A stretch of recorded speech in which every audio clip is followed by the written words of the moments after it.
Should we start the prayer?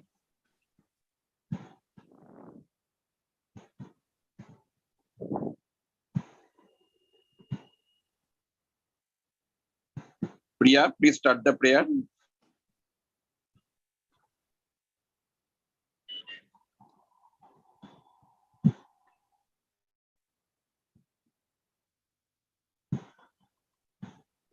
Priya, please you unmute. Priya, please you unmute. Okay, I'm starting the prayer. Please close your hands.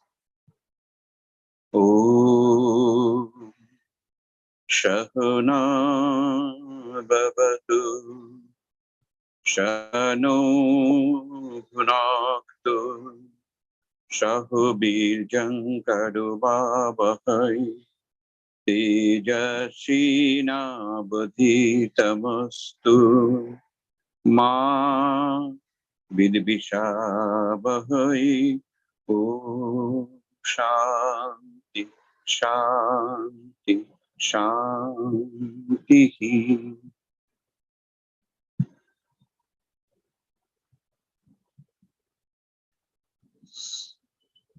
Thank you, everybody. Priya, Kavita, yes, please start the class. So may I make you host now, Priya? Sir, make Kavita a host. She would be starting.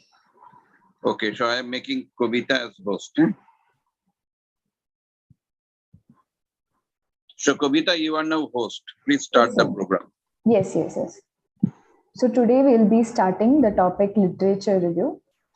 So before we start, as you all may have experiences with writing research paper, can any of you tell me in a gist what is literature review?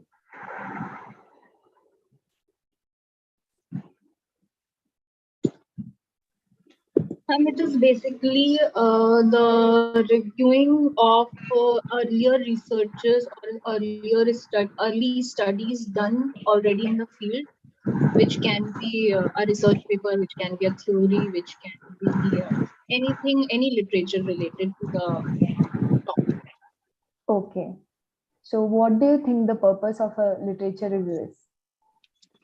So that we can find the gap in the knowledge and what is there needed, further needed to do research in the related topic. Right. Okay. Let's move on. Is my screen visible to you all? Yes, ma'am. Yes, it's visible. Yeah. So let's just have a quick review of what Iti said that, right? Yes, ma'am. Yeah. So let's have a review of that. So literature review is a critical evaluation of all the existing research that is significant to the work that we will be carrying out. So the purpose is that it provides background information on the topic that we are researching. At the same time, it helps to establish importance, the significance of our research and the topic that we are researching. Third is to demonstrate familiarity with the topics and the theory behind it. And fourth is to carve out a space for further research, that is to find the gap between the existing researches. So what are the characteristics of an effective literature review? First, it helps in outlining important research trends. Second, it assesses the strengths and weaknesses of the existing research. Third, it helps identifying potential gaps in knowledge.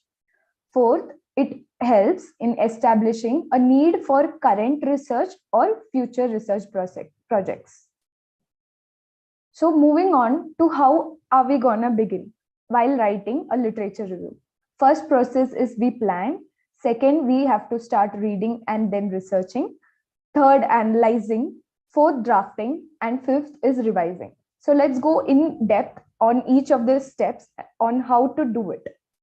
The first one is planning. So the question we need to ask is, what type of literature review am I going to write?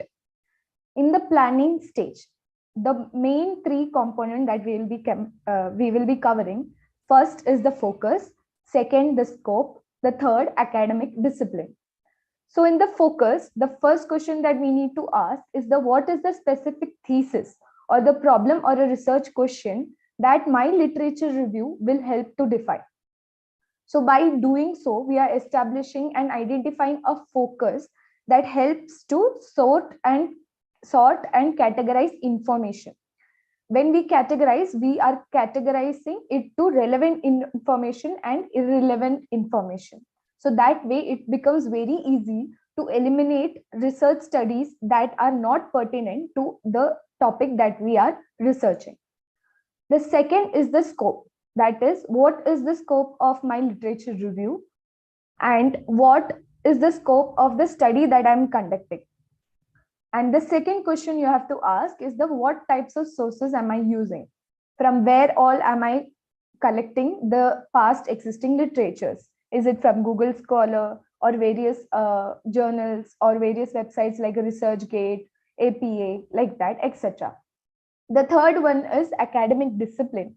What field am I working in? And even if it is psychology that we are focusing on, even in that we have multiple fields like clinical, organizational behavior, and even that psychometric as a different field.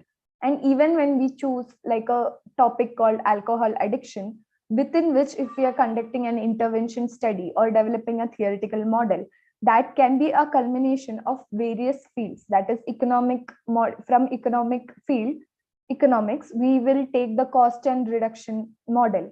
And from psychology, I'm taking the behavioral model. So what field am I working in and what are the various models that I'll be using in my studies? So the second one is the reading and the researching part.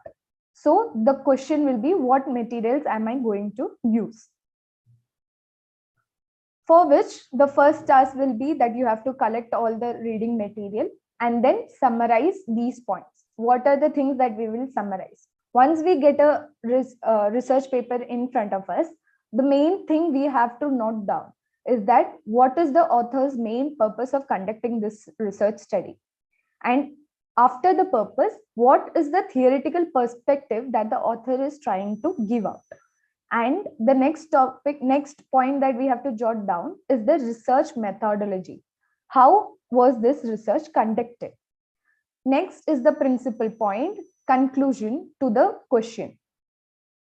The next that we have to cover is how is the author's position supported throughout the study? How is the findings and the significance of that findings supporting the author's initial claim made in the literature review?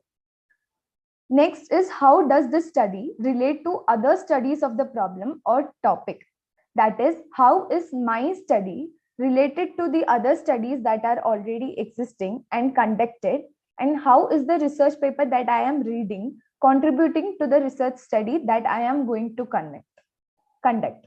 The next is what does this study add to your project? So does this paper that I'm reading, does the findings of it or the methodology of it giving me any other direction or guidance towards how I should be conducting my project, or does it add to my theoretical background of the reason behind why I'm conducting the research? So the main thing that we have to keep in our mind is that in the next stage, you will see how we have to only select the relevant topics that we are aiming to cover, and not just because we have read it, can we add it in our literature review. And not every every paper that covers the topic will be selected in the literature review, but rather how to find out the significance of the research paper and to what extent is it contributing to our current study. So that is where the analyzing step comes into the place.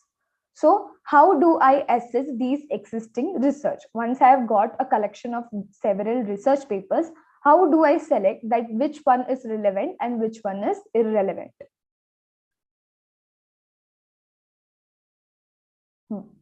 So first thing is that analyzing sources, and in analyzing sources, it occurs in two levels. One is individual sources, individual papers, as then as a culmination of all as a collection as a collection of a body of research. So what we have to keep in mind is that literature review is always offering an argument to the reason why we are conducting our research. It is giving a theoretical background. So what are these 4 analyses that we can take while we are deciding whether this paper can be included into my literature review or not?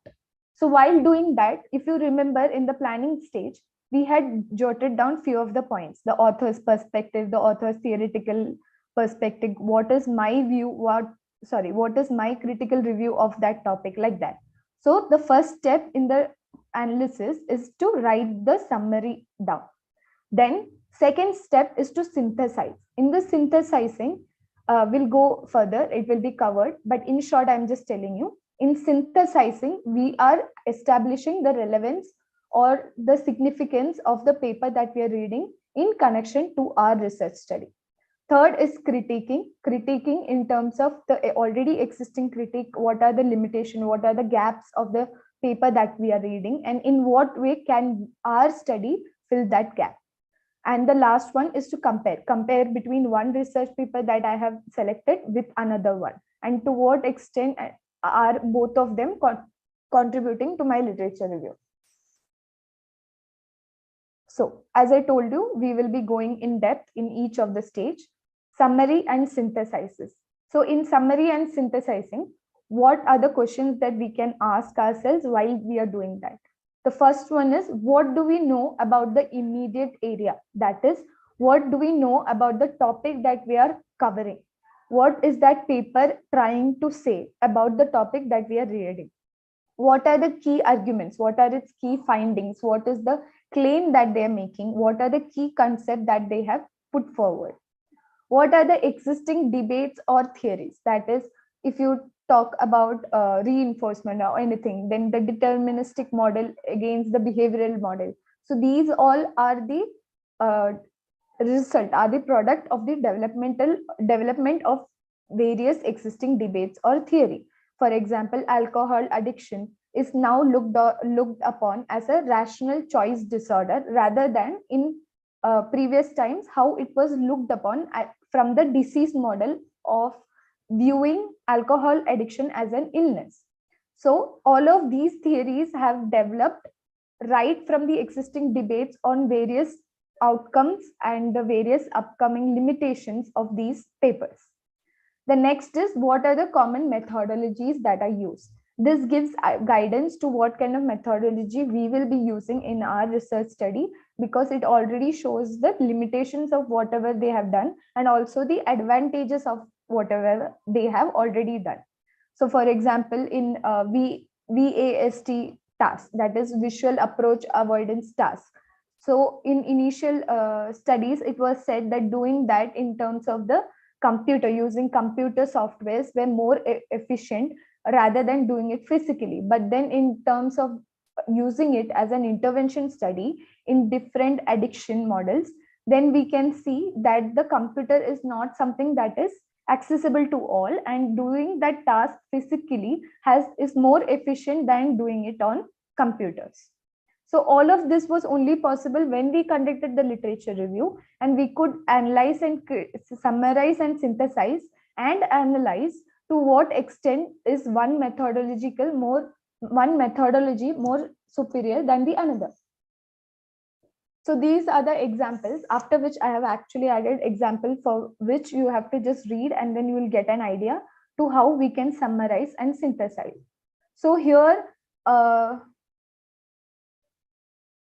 if you can see the outline part, there is first one, second way, third way. So these sentences, each sentence, the first one is to revise the gene operators, Griffiths and Miles. Both of these are the authors, and it says the one sentence that we are reading is actually a summary of one single research paper. So we are not summarizing what the research paper included, what were the findings, but we are summarizing how or what key concept how is the key concept contributing to our topic.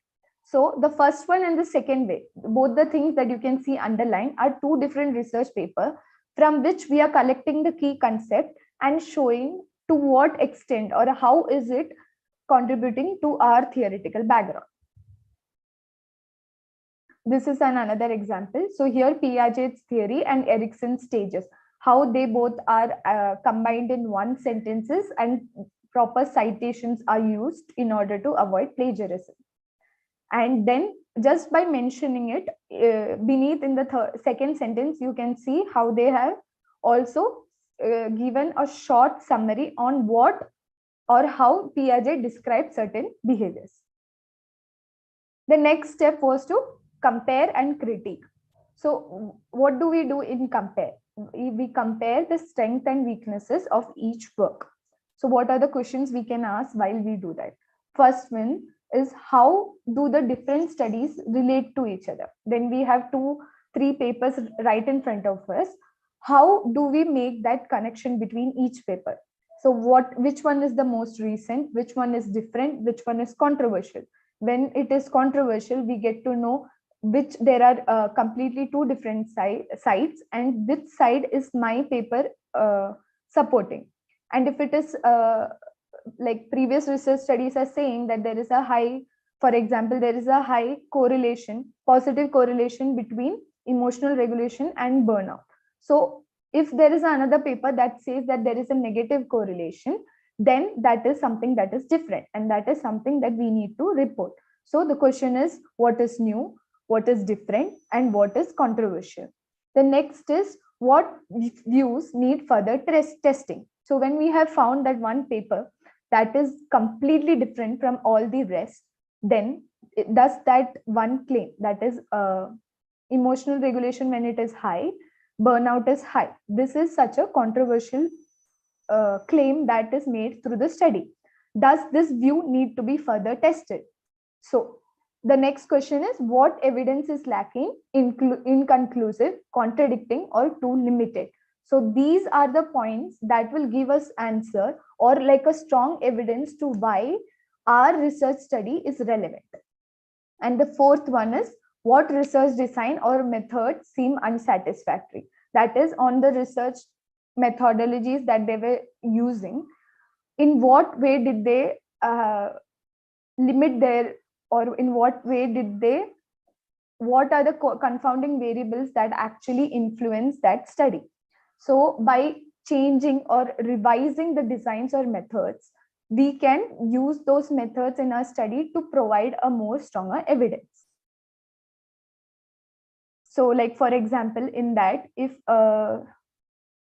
one of the researchers only did before and after experiments and they didn't have 2 different group of control and treatment, then in our research study, we can introduce a control group in order to establish much more stronger effectiveness of any intervention.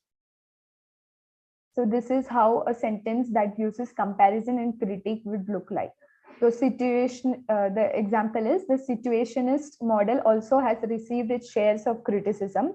One of the most frequently cited shortcomings, that are limitations of this approach, centers around the assumption that individuals enter into the work context tabula rasa. So like that, we can report the criticism and the limitation of any research paper.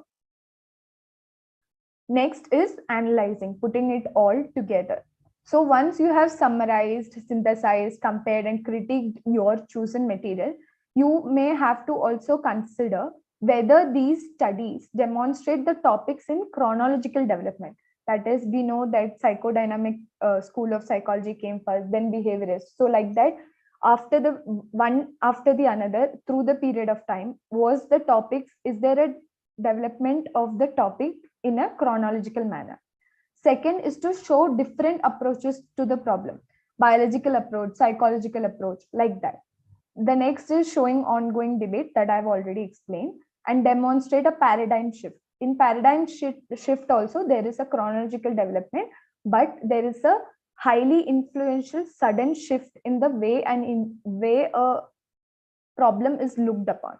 So how I gave a previous example of alcohol addiction, it was looked upon as a illness model or from the approach of disease model. And now it is more of looked upon irrational choice disorder. So these are the questions that we'll be analyzing. What do researchers know about this field? So while we are writing a literature review, we can in short mention about how in the previous example they mentioned Piaget's theory and Erickson's theory. This is something that is well known throughout our field. So by mentioning just the name of the theory itself, the reader will understand what you want to say. So you can focus more on what do researchers not know. That is the second question. Why should we further study this topic? If there is already existing research studies on the topic that you are trying to study on, then what is the need of your study? Why should we further study this topic? What is the unique contribution that your paper is going to make?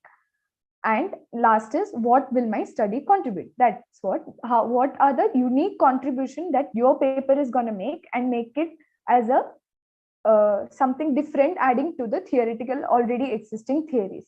So this is the whole purpose of literature review, an argument or a justification to make a claim for your research study.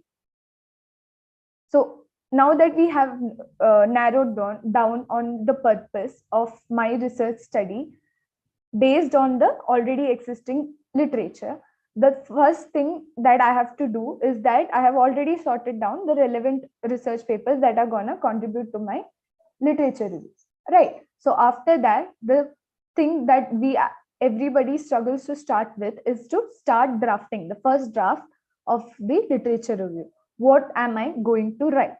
Now that I know what are I have the points of what are the important research papers, how is it adding or contributing to my paper? Now, how am I going to draft it?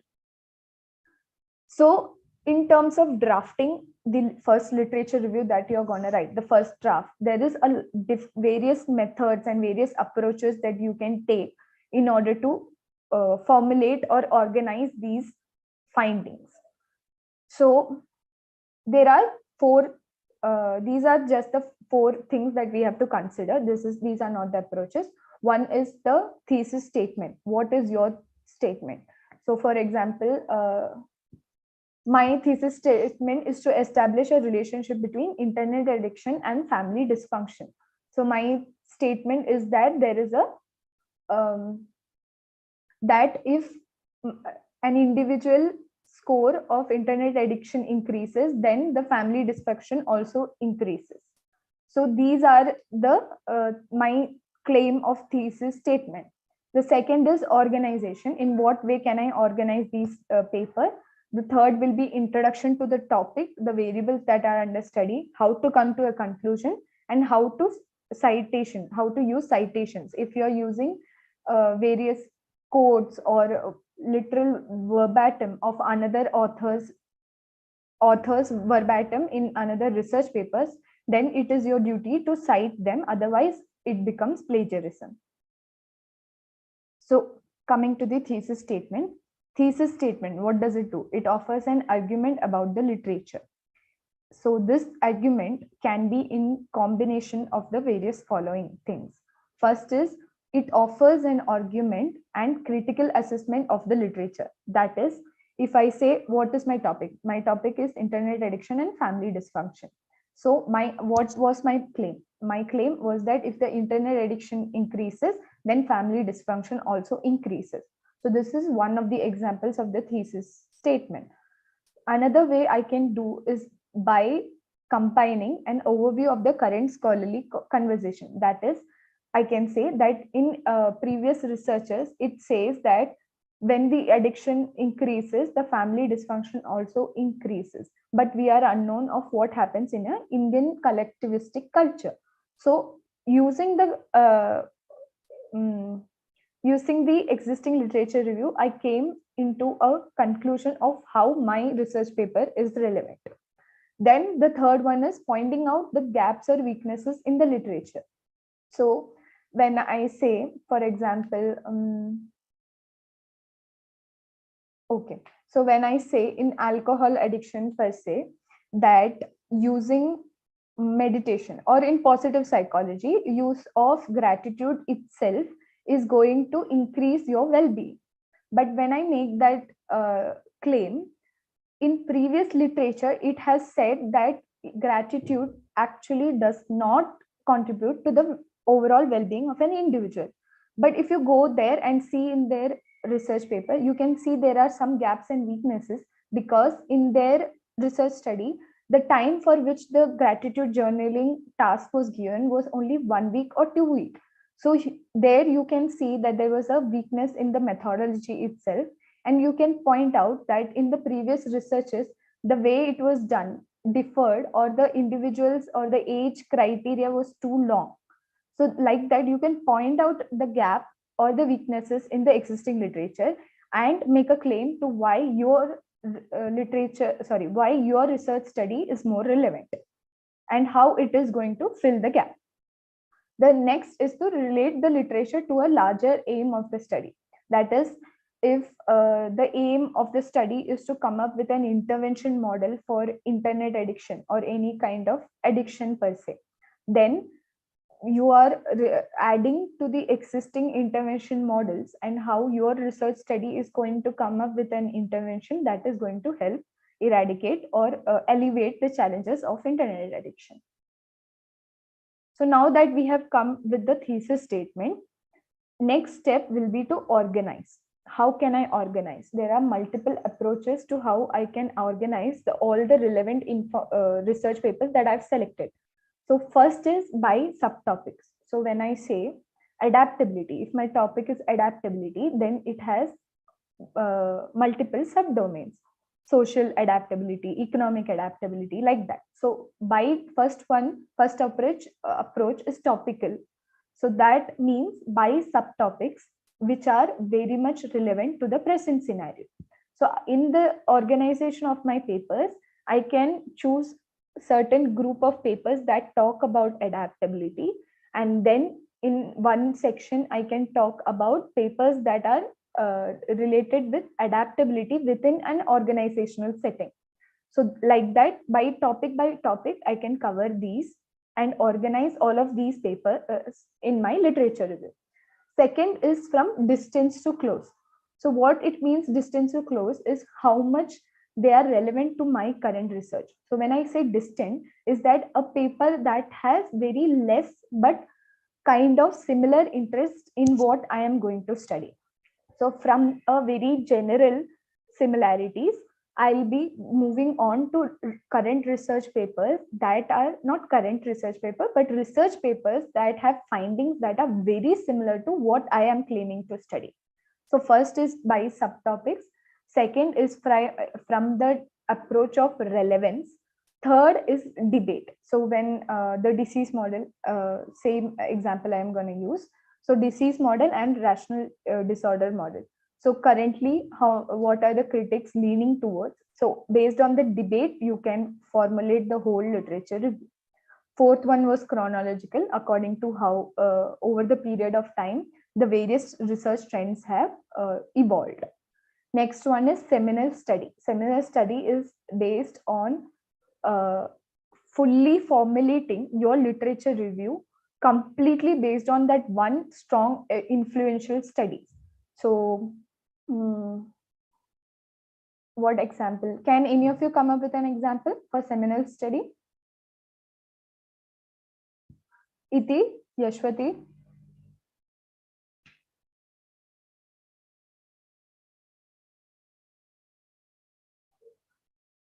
Are you guys there?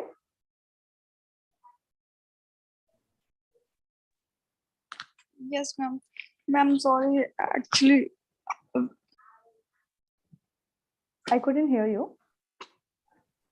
Yes, ma'am. Ma'am, I'm here.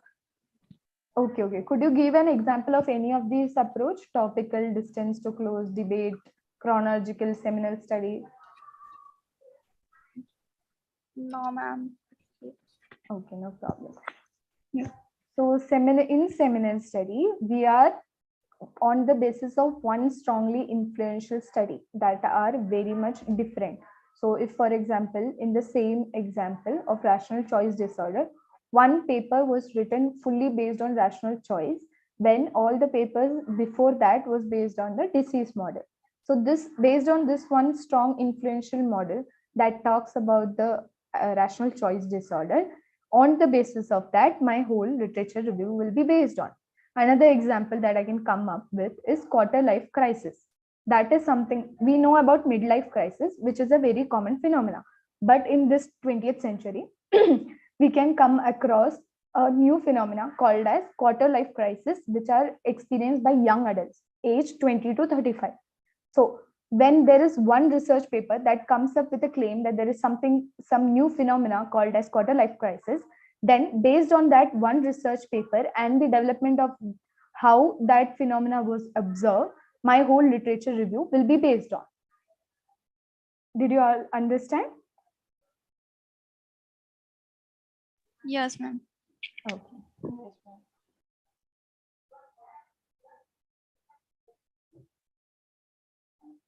Okay. This is what I've just explained to you. Topical means topical is the most common approach. It breaks the field into a number of subfields. It discusses each subsection individually, sometimes with a critique of each, and it is the most useful in organizing a large body of literature. Now, what are the languages that are used? So if you're using the topical approach, then how will you be formulating these in your literature review? The first one is that if you read the example, 3 important areas of this field have received attention: A, B, and C. A has been approached from 2 perspectives, F and G. The most important development in terms of B have been. C has also been an important area of study in this field. So here I am explaining about 3 important areas which are there in 3 different research papers, but I have connected them all in terms of my topic, and this is how I have done it. This is possible when I am doing it in terms of the topical approach. So while you are writing your literature review and you think you are taking drafting your literature review on the basis of topical approach, then you could use these languages. The next one is distant to close. So here, as I told you, in terms of relevance to your current research, it starts by describing studies with general similarities to current research and ends with studies that are most relevant to the specific topic. So this is the example of it, that drawing upon the model N dash can help. So like that, this study applies the procedure used in the dash method to so and so. So this way you can write sentences that mention the various models and how it addresses certain issues. The next is debate, that we have already explained. Another type of, it is also kind of another type of topical approach, but it has a chronological component. So it emphasizes on various strands of research in which proponents of various models openly criticize one another. So that is how debates are taken place in terms of argument on the merits and demerits of one paper with the another, one idea with the another.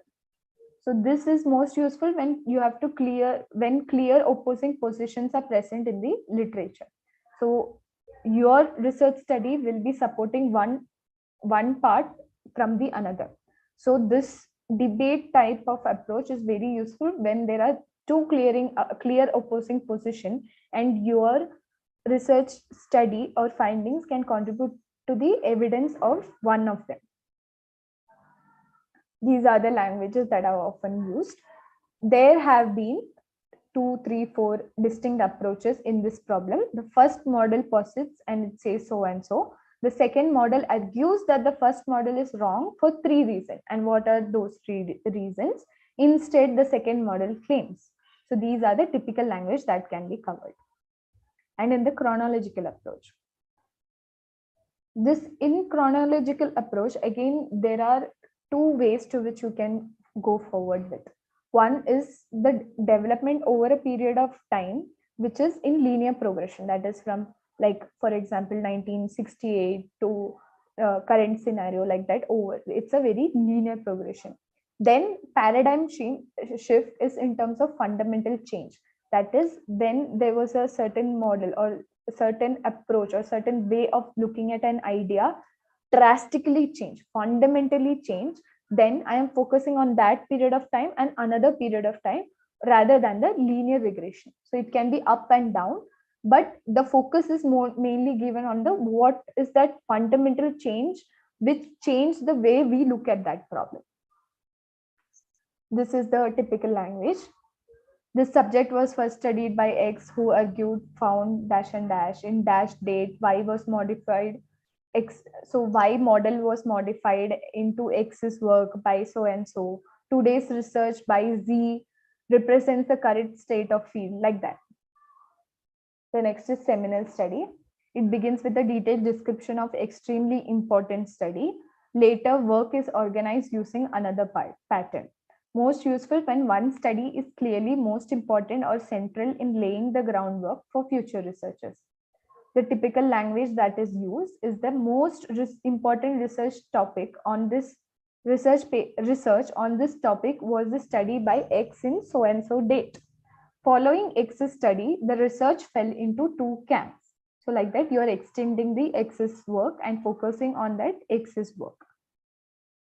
So now, while we are writing the literature review, there are certain introduction, body, and the conclusion part.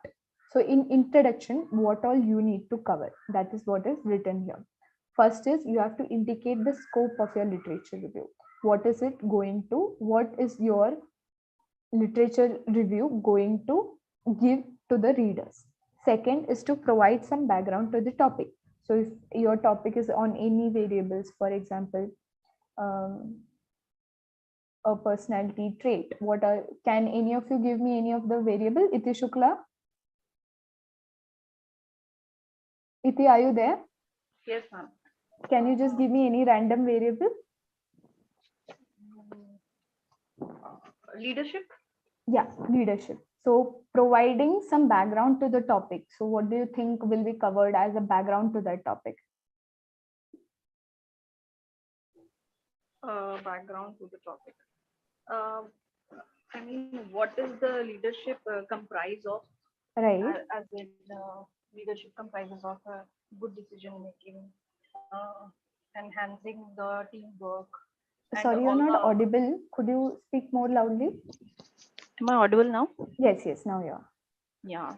So many variables are associated with the construct of leadership, like team efforts, enhancing team effort, good decision making, enhancing participation of each individual. So I guess working on each variable can be a background thing to the topic. Yes. So not only working on each variable, but within your variable, if your variable is leadership, as you say so, then what are the theories that are pertinent to that? And if you're studying about the leadership quality as well as the work efficacy of in a company of the employees, then how are both of this variable connected to each other? How is leadership contributing to the work efficacy within your sample population, like that? So you have to provide a background to the topic pertinent, which are very relevant to your research topic. Types of leadership. Yes. Types of leadership and how each of the type is going to influence the work efficacy, like that. Okay. Can I move on to the next? Sure, ma'am. So demonstrate the importance or the need of your research. So why is there a need to study how different types of leadership is going to affect the work efficacy? Why is there a need? Could you say, Iti Shukla? Iti? As in, what is the gap in the knowledge again in the area of leadership when it is connected to work efficacy? Like if the types of leadership haven't been studied in various settings, like in what kind of companies and various types of leadership can enhance work efficacy. Right. Like the democratic one cannot be the one to be enhancing work efficacy in every kind of setting, like governmental or a company which works on artistic abilities, like some art company, some painting, some advertising company, which highly values the creative talent, as in case of artistic ability. Yeah. So what you say is that if a if a leader has a very authoritarian style of leadership, and the artistic company is something that demands a very creative and focuses on giving autonomy to the employees or the team players, then that kind of a leadership will reduce the work efficacy of the individuals, of the Yes. employees, right? It will not give enough liberty or freedom to the individual Yeah. to explore his talents or creativity. Right. Could you be a little more louder? I couldn't hear the last part. I said, if the company is not giving enough liberty to the individual to explore his talent or Yes. creativity in a Yes. particular field. Okay. Yeah. So that was the importance or the need for our research, and how having through conducted our research study, we will know in an artistic environment which type of leadership is more facilitating than the other. So the next one is making a claim. So what you would say, if that in an artistic background, which kind of leadership do you think will be more better than the another? The more kind of leadership which allows people like laissez-faire one or the democratic one. Okay, so when you say that democratic is more effective in facilitating a very good work environment, then that becomes your claim. Yes. Yeah. Okay. So in the introduction, you are giving an overview. So when you say overview, that is background on leadership, then why and how the importance or a need for your researches. That is how you say how each type of leadership is affecting the work environment. Then you're making a claim that certain type of leadership is more effective than the another. So here you're giving an overview and the map of the ensuing discussion. Do you have any doubts in introduction? No, ma'am. Okay.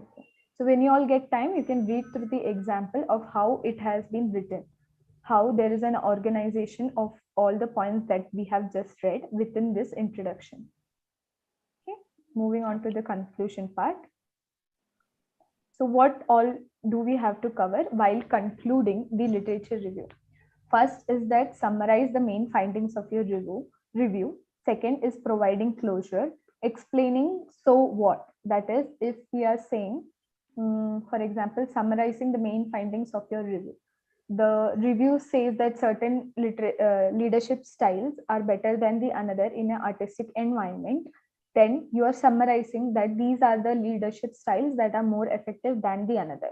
So this here, providing closure will be on making a statement that thus we can conclude through the existing literature review that so and so leadership styles are effective in a work environment, and in what way is the other leadership style hampering the work efficacy.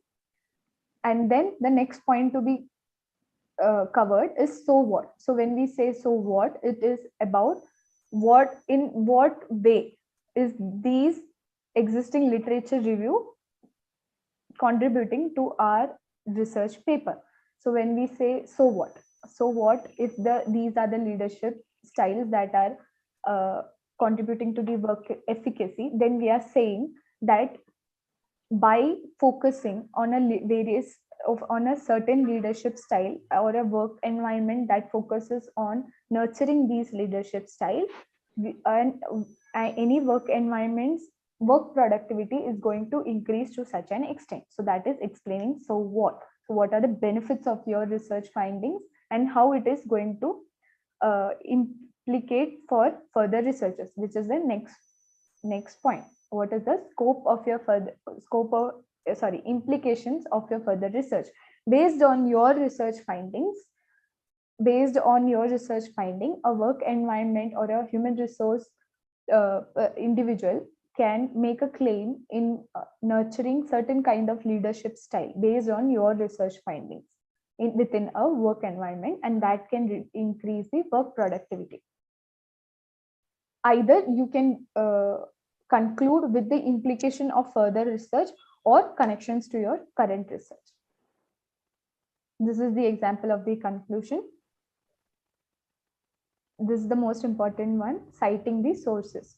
So even when you paraphrase a key idea, that is, an author has his or her certain viewpoints or perspective that is given in a paper. You read it, and then even though you're summarizing it or synthesizing it, that perspective doesn't become yours. The author has already said so, and what you're doing is only summarizing. So even when you are paraphrasing those key ideas, you have to give the proper citation. Otherwise, you are plagiarizing your content, and your content is not original. Next is using quotation sparingly. Try not to quote or use the author's exact verbatim within your research paper. Try to more focus on what is it that you have critically analyzed, what is it that you have understood and you think is more important from that research finding in terms of your research paper. So in your literature review, don't try to only summarize what did that paper say, but rather how you think that paper is going to contribute to the claims that you're making or your paper is. So use the quotation sparingly, but you have to use them when you want to make a point. That is, when you're making a claim and so author has also said the same thing. At that time, you can use the quotation. The next is to introduce the quotation effectively, that you will be able to see in the next slide. Next is to use proper in-text citation to document the source of ideas, that you will be able to see in the APF format that we'll be explaining to you, and how for each author, how many authors must be named, what are the years, or even if there is a page number that is also given for the research article within a journal, then should we be mentioning those page numbers? Should we be mentioning the volume number, or is it just the year? If it is more than 3 authors, then should we use et al? Like that, there are a lot of format in which these citations are taken place, which you can easily find in the Google, but also will be covered in the lecture. Next is to maintain accurate bibliographic records. So this is extremely very important, because even while you are writing literature review, it so happens that we might forget from which paper have we taken it. So while you are summarizing and synthesizing, make sure that you are citing at that time itself within your draft, or while you are writing elsewhere. Make sure that you cite at that moment itself, so that you can maintain an accurate record of from which source have you taken it, and which paper should I be referencing. Things to avoid: the main thing is plagiarism. Always give citation, always give credit to the authors or their perspectives. Second is irrelevant quotation. Don't make a quotation or don't write a verbatim of an author until and unless it is significantly proving your claim and your point. Next is unintroduced quotation. That is, not introducing the quotation when it is necessary. These are the examples. Here there is 2 examples. One is quoting and second is paraphrasing. So in quoting, you can see how they have used the quotation marks by saying that Lorinda Dixon writes that so and so in quotation mark. And then the same thing can be said using paraphrasing, where it is said that Lorinda Dixon argues that the home actually imprisoned most women, so and so. Revising. Now that the whole literature first draft of yours is done, you have organized everything, you have written the main point, you have written the introduction, you have written the conclusion. How can I fine-tune my draft? That is where the revision comes to the place. The revision is the most important, because that is where you get to decide which information is not making my claim stronger, which is not necessary, which is only just a background information, and which is not making my argument more stronger. So these are some of the tips on revising. First is the title. Is my title consistent with the content of my paper? So this is something that you have to very much focus on, is that whether by reading only your title, is the reader able to understand what is your paper about? So if you're writing psychological well-being in COVID, while your variables that you have studied is only resilience, loneliness, or distress. So in that time, when you say psychological well-being, all the components of psychological well-being is not being covered. At the same time, if the title said that the associations or a study of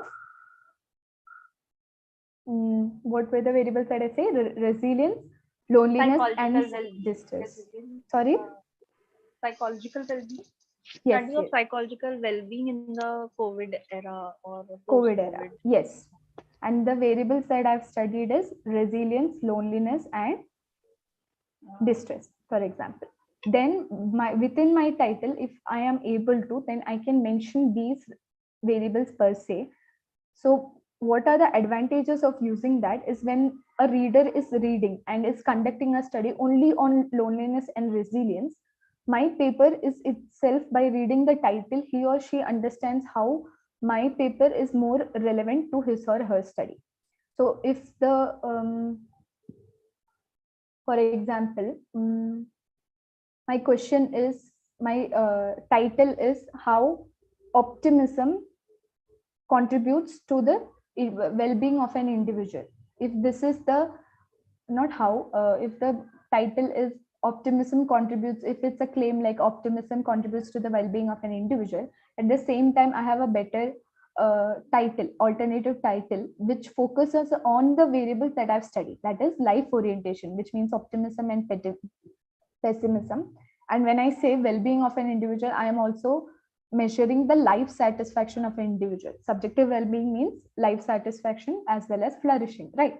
So instead of just making an overall claim in the title, if you are able to give specific variables within your title, then it gives much more clear direction to what your paper was read upon. So here in this example, the paper title will be about life orientation, life satisfaction, and what is another?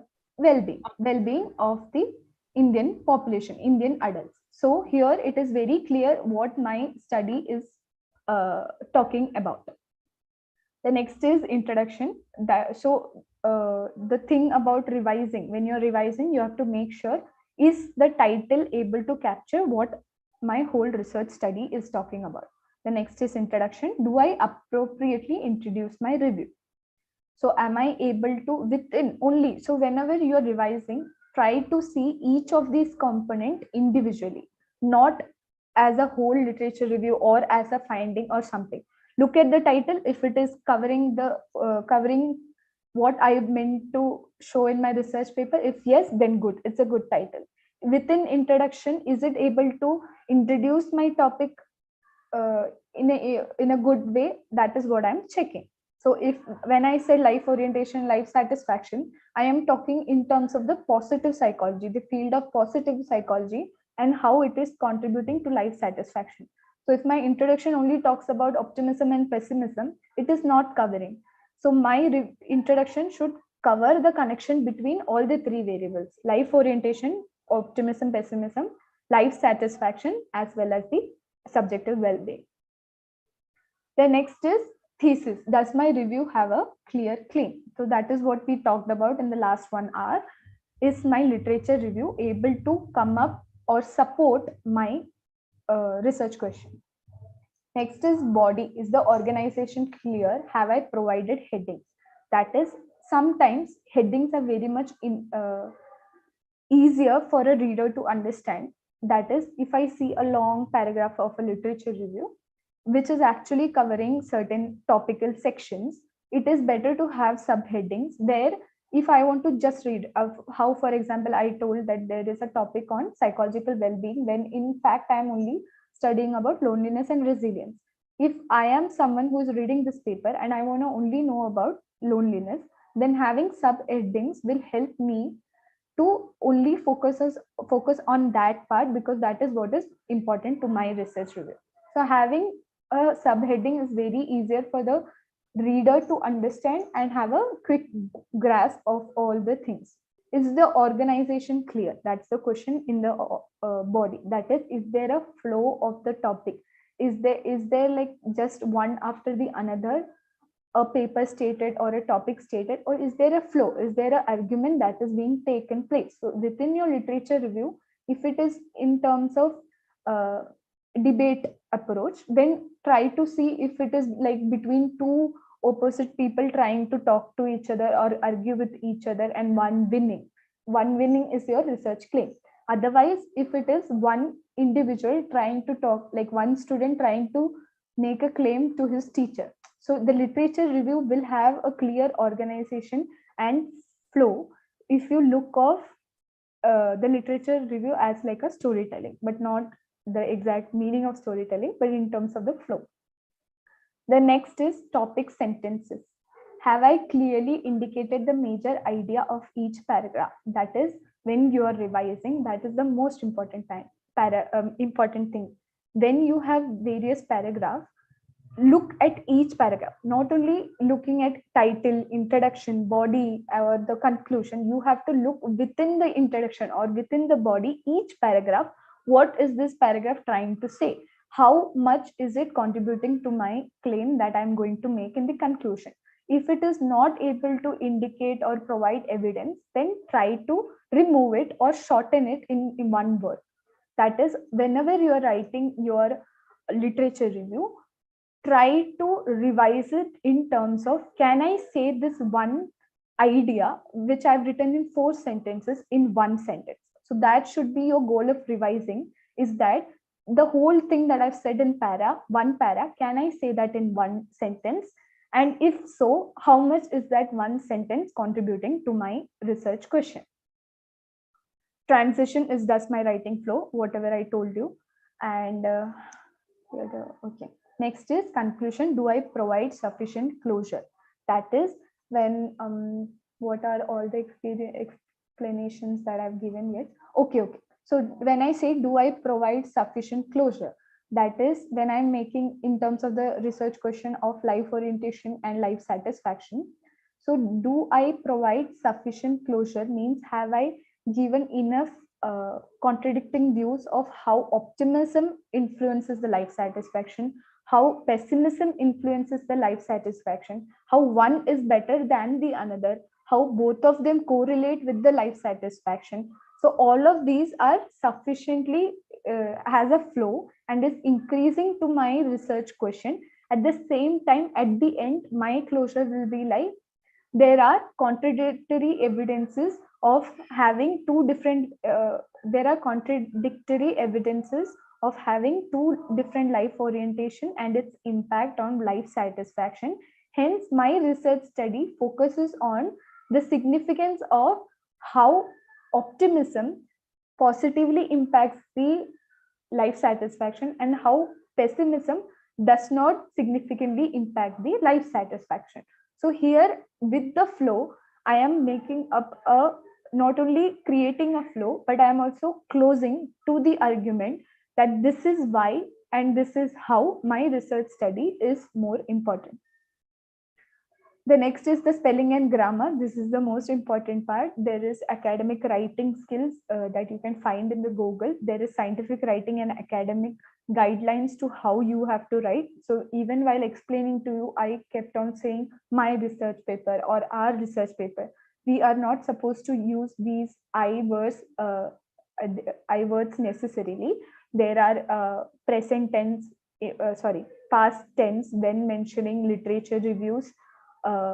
Already existing researchers, then you have to use past tense, otherwise it is present tense in terms of methodology.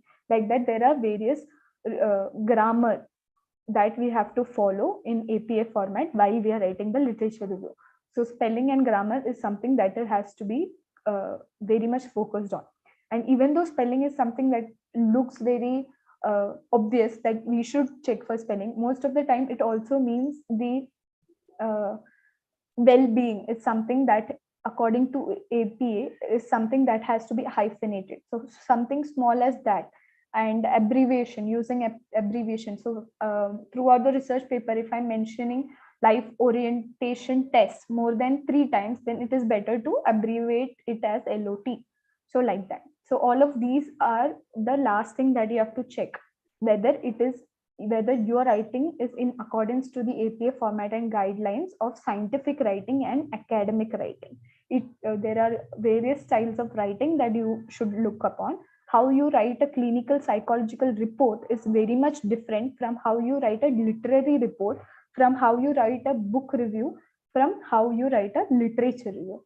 All of this have a certain writing style, and through reading already existing literature reviews or existing papers on the same topic that you're researching, you'll get an idea of what is the language that they're using and how have they paraphrased each author, how have they used certain approaches like that.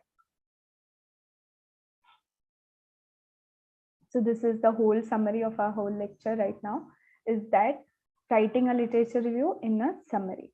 So as you read, try to see the bigger picture, that is the claim that you're making or the conclusion of your literature review, the whole purpose of your study, what is that?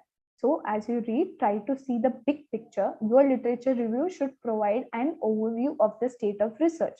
So think from the idea of a graduate student or someone who's new into our field is trying to read your research paper. Is your literature review giving him or her enough information to understand the depth of your variable and your study? So that is looking at the big picture. The next is to include only those source materials that help you shape your argument. Resist the temptation to include everything you have read. Balance summary and analysis as you write. That is, you have to focus that you're not too much summarizing already existing research paper, neither are you too much analyzing as you write them. The next is keep in mind your purpose for writing. That is, always keep in mind, how will this review benefit my readers? So when I said graduate students who are new to a field, are they able to understand your review? Have you used a lot of jargons? Or how is this review going to benefit my reader and in which way? The next is, how does this review contribute to your study? So it is not only about the benefit to the reader, but also how much is it contributing to my study? So that is all. Do any of you have any doubts?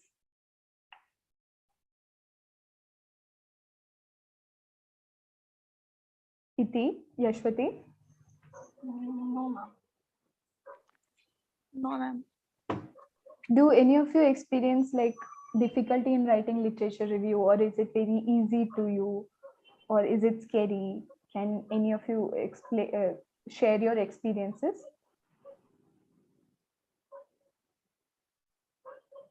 Yashwati? Ma'am, for me, what I find difficult is I get confused and like you were talking about the flow of the Right. content. Hmm. So that flow, to maintain that flow becomes difficult for me. Sometimes I get, gets chaotic, all the Right, right. variables all together. And when I'm saying one thing, then I'm in the next sentence, I'm saying another thing. So when I'm revising it and reviewing it again, I find it very, out of flow. It's not flowy. Right, right, right. That's the problem. So is it that you have the flow in your mind, but you're not able to write it in the word, or do you not get the flow within your mind itself? I think I get the flow, but I jump from one to another topic. Like in a sentence, I'm not going in the right direction. Actually, like if I'm taking a topic of autism, Hmm. and I'm talking about autism, I just assume like every reader knows about autism. So I Right, right, just right. straight away start writing about autism is a neurodevelopmental disorder, and now these things I'm going to talk about. I'm not Right, right. explaining the variable. Like Hmm. why am I talking about rewards here? Why am I talking about conditioning here? Or and Hmm. such flow, as in what should come one after another. What should be the sequence? Whether I should talk about this thing first or the second thing later, and what Right. should be the sequence, and these things, Hmm. these it gets very haphazard in the manner I write. That Right, is the area where I need to work on. right, right. So thinking in terms of your reader being someone who's very new to the field, graduate, would that help? Because when you say that you think that the reader already knows about autism, right? So when you're thinking that the reader is someone who doesn't have that much already existing knowledge, and your review is something that is going to give them, doesn't the literature review feel like a teaching, not teaching moment, but something that is like providing information? Yes. Yeah, so maybe while writing next time, you can keep that in mind, that as a reader who doesn't know much about your topic, in what way is that individual gaining new knowledge? So by trying to make your friend or someone else read your literature review, or if they understand the so not even someone who is from psychology background, if anybody, if any of your friend is able to read your literature review and understand, then that gives a proof of whether there is a flow or not. So if the individual said that I didn't understand this point, then that means either there are a lot of things that you need to troubleshoot. One is that have I not explained it properly, or am I jumping from one conclusion to another, like that. So after writing the paper, so when you're writing, when you're drafting your literature review, you can always use it as a researcher and of trying to summarize and everything in your paper. But while revising, you have to literally erase everything from your mind of whatever you know and whatever you don't know, and then look at from the point of view of a reader who doesn't know about this topic, or who has not read through the papers that you have read. So having like that blank mind while reading each paragraph will might help you in writing literature review. So maybe you can try this the next time. Sure. Yeah. And then what seems to help me is that after reading each of the paper, all the points that I've mentioned in the PPT, like what is the author's point of view, what is my point of view of how much is this paper contributing to the research study I'm doing, you can write or create like a word map within a paper, and then write of how there should be a flow.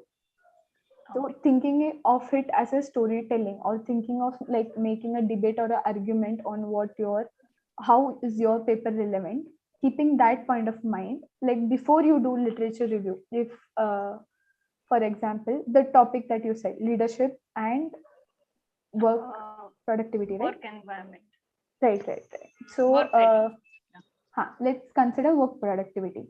So leadership and work productivity in an artistic environment. So if you chose this topic, why did you choose it? What?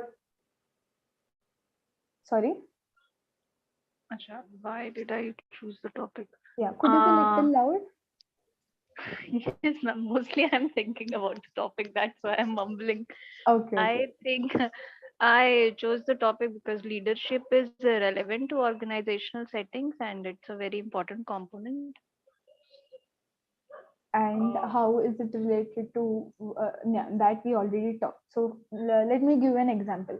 So I went to an artistic environment, or I heard someone complain about how the employers are unhappy with their leaders, or when I say that the workers or the employees are very much motivated, but they are not happy as a team player. So listening to all of these grievances give me a reason. So whenever you're conducting a research study, always look before you even conduct a review, you have to write on why are you conducting this research study. So from where this originated. So I heard the grievances of the employees saying that they are unhappy with the leadership, with the leaders or their leadership style, and that is affecting their work productivity. So here you got the basis or the story or the reason why or the purpose why you are conducting this study. So that itself is giving the claim that you need. The research question is out there.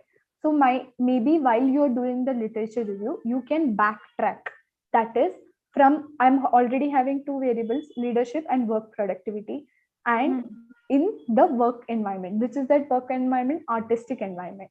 So while backtracking, you can use these three variables. That is leadership style, work productivity in artistic environment.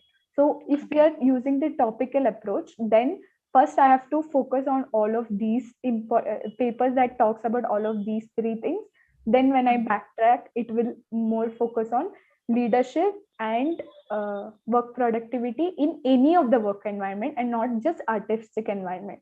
So I Okay. got the next subtopic. Then when I backtrack, it is going to be not only a work environment, but any organizational setting. These two variables, how do they play? Then when you backtrack, you can again go to how leadership per se, leadership and Work the productivity in productivity. artistic environment. Yeah, so the artistic environment is done. You have done Okay. that. And Okay. second one is leadership and productivity only in a work environment is done. You're Okay. backtracking, then you're going behind, then there is only leadership and work environment, how both of these variable interact. So you're only Okay. focusing on papers that both of in which both of them are interacting. Then when you go Mhm. back, then you can focus on each of the variable individually, leadership and Okay. work productivity. In leadership, what are the types of leadership, and then in Mhm. productivity, how or what are the factors that are affecting the productivity, like that. So Oh, maybe okay. to create that flow, you can Mhm. backtrack from the purpose of why you conducted the research and what Mhm. are the variables that are under study, how they are related. So like that, you Okay. can create the flow. So maybe you can make that word map and everything before you even start your literature review. So the Mhm. literature or the paper that you're searching itself will be focused on your word map. So you are looking for a paper that has these variables or these are the subsections. So you have the flow in your mind, which can be always revised and modified based on your literature review. So maybe by using maybe with the help of literature review, you find that it is not only the democratic leadership style, but also affiliative style is more important, or a certain personality trait is more contributing to the factor, like that. So you during the literature review, you can always revise the flow, but help Okay. what will help is usually creating the flow in your mind tentatively before starting the literature review. Okay. Okay, I And hope ma'am, all of this helps. Yeah. one more thing, ma'am. When I'm, isolating the variables, like I'm talking about leadership only, Hmm. and like you said, backtracking it. Hmm. When we are talking about leadership, and then we talk about work environment, then we talk about uh, what was the third variable? Artistic environment. Yeah. So when we talk about leadership, should I also quote all the remotely related researches done in the area of leadership, or should I only write the researches that are associated with leadership as well as work environment? Right. Right. So that is what. Uh, you want to take that call? Yes, ma'am. Yes, ma'am. May I continue? Yeah, yeah. Yeah. So, as I told you, all the papers that we'll be choosing, we'll be either putting it in the relevant or irrelevant pile. Hmm. So, when Hmm. relevant we are choosing, it's about how it is relevant to the question that I am studying. So, leadership and work productivity in artistic environment. So, if I'm taking a leadership theory, so in within that leadership theory, is there anything that talks about how it is contributing, how it is connected with the work productivity, and how it is connected with the artistic environment or the creativity that it demands? Only if that theory or the paper is in any way connected or contributing to the argument or your paper, then only you have to choose that thing. Okay. Am I Got it. clear? Yes. Yes. So if you're even like further, if you're choosing the sample population that is Hmm. young adults, then Hmm. even that comes into the picture. Okay. How Okay. the Okay. leadership style, maybe within a artistic one a work environment Hmm. of young adults, they might need more autonomy than the other theatrical group between middle-aged or older adults. There, they might like affiliation more than creativity and autonomy. So, do you Okay. understand? Even if it is the Yes. interplay between the same variables, the findings or the way the leadership style might work differed from simple thing as the age. So what is your study talking about? Which is the sample population? Then on the basis of that, when you're choosing the theories or when you're choosing research papers, when you're reading the methodology, you have to focus on how with young adult it is different, with older population it is different, and if your study is about younger adults, and in younger adults how it is more important. So in terms of your question on what to include and what not to include, always think that it is not only about whether there is any research finding that is contributing to my research question, but also on the basis of that finding, am I able to build up my argument? So when I say that why am I focusing only on young adults? If the question comes that your research question is that association of leadership style and work productivity in artistic environment among young adults. So the question is why young adults? Why do you want to specifically target a age population? Then within your literature review, you need to have a review of literature which talks about how there is a difference in what young adults and middle-aged adults or older adults prefer, how their preferences change from one age criteria to another. So do you think, so do you understand, on the basis of your research question, the content of your literature review keeps on getting revised and keeps on getting added, becomes more and more focused. So the beginning of your literature review will be more bull, like if you imagine the bull's eye, then it is yellow, green color, yellow color, red color, and your middle is the research question. So to reach towards the research question, your literature review should get more and more and more specific towards the reason why you are making that claim. Am I clear? Yes. Yeah. Is there anything else?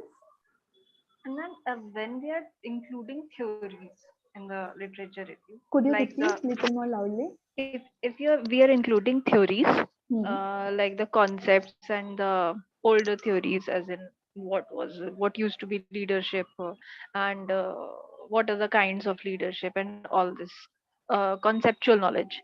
Hmm. Should we include it in this literature review in the beginning, Okay, or so should we include it in the introduction?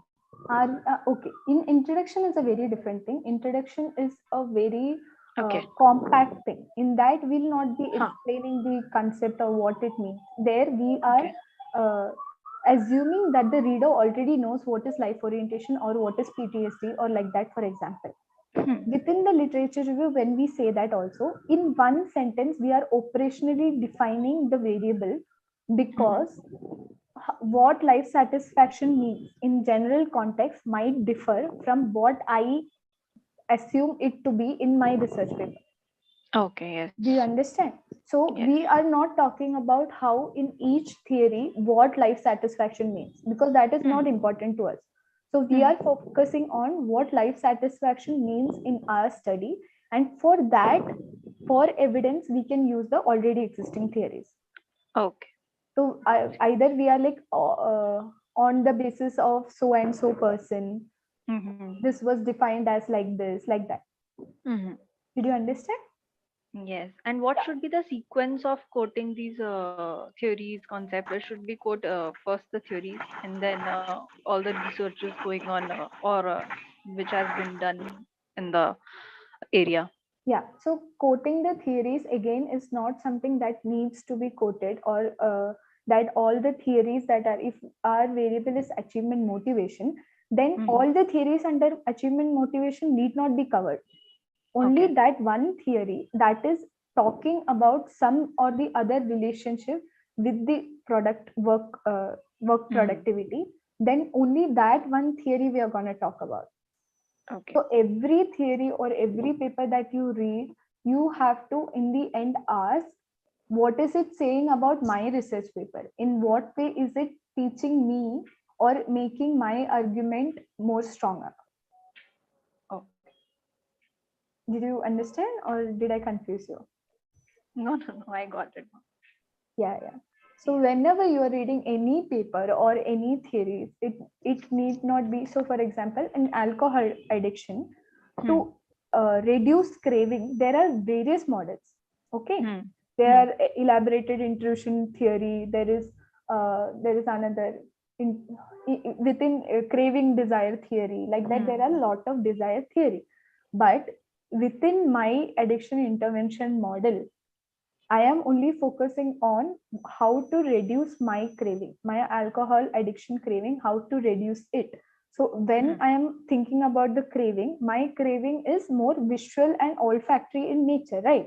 So is there a theory that talks about if there is a visual or olfactory distraction, that is elaborated intrusion theory? If there is an intrusion with a visual or olfactory imagery in my mind, my craving will reduce.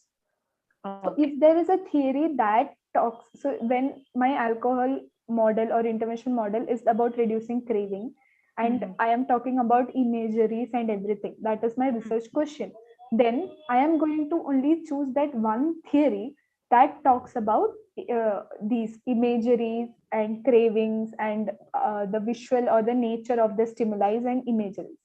Even though there are a lot of other theories that are talking about craving or reducing alcohol addiction. Okay. Did you understand? So here, only that one theory or few theories that are contributing to my research question or my topics or my variable that are chosen. Okay. So the focus should be on the relevance. That's it. Yeah. That is the main objective. That is the main focus on how it is adding to your. So even if you see the organization of your literature review, it begins with introduction, body, and the conclusion. So the introduction is like when I'm introducing you. Who is it? Who is Itish Shukla? She is so and so and so and so. That is all. Why is she here? She is here to learn everything. And how is that helping? That will be the body. And what will be the conclusion? So the whole point of the literature review is to come towards the conclusion. So the conclusion is something that we are building upon. In the conclusion, at the end line, we are saying, hence the aim of the study is so and so. So aren't we building the whole argument in order to build evidence for the same thing? Okay. Got it. Understood? Yeah. Any more questions? Not for now, ma'am. Yeah. Feel free to ask. Yashwati? Ma'am, actually, I have written my literature review in tabular form, so that's why I didn't come to such doubts. Okay. You have written in tabular form. That's why I couldn't hear further. That's why I didn't come through such doubts, I think. Okay. Right. Now, in your practical, because this whole course is more practicum based, you will be given task to write a literature review on one of the variables that will be introduced by Priya Verma. So by completing that task, you will get to understand what are the questions that are hindering you in the process, what are the difficulties that you are facing, and that way you can come up with further questions in the next lecture. Okay? Okay, ma'am. Okay. Yes. While you are writing, you can keep this PPT as a guideline because it has a lot of questions, right? So asking these questions will help you to gain clarity and come to a conclusion in a lot of things. In each stage, that is analyzing, summarizing, you can ask the questions that are given in the PPT, and that will help you in writing the literature review. Yes, ma'am. I have to go through again this class, recorded class. When will you say? Yes. Okay. For better understand. Yeah. You can always give a try. The first draft is never perfect. Usually in the 5th draft, do we come to something that is even workable? So first time when you write, the literature review might consist of 7 or 10 pages, then it might reduce to 4, and what you need 2 or 1 pages. That is what. So that it goes to through a lot of revision stages, but these questions can be something that can actually help you. And also reviewing it with another person with a clear mind who doesn't know about your topic and all, you will also get to understand if your literature review is able to explain to the reader or not. Okay. Yeah. Priya, can we move on to the next topic? Yes, let's move ahead. I think that's all. Are there any other questions, Yashwati and Niti? No, ma'am. Okay. No, ma'am. Kavita, you have to make me a host. Okay, I'll do that.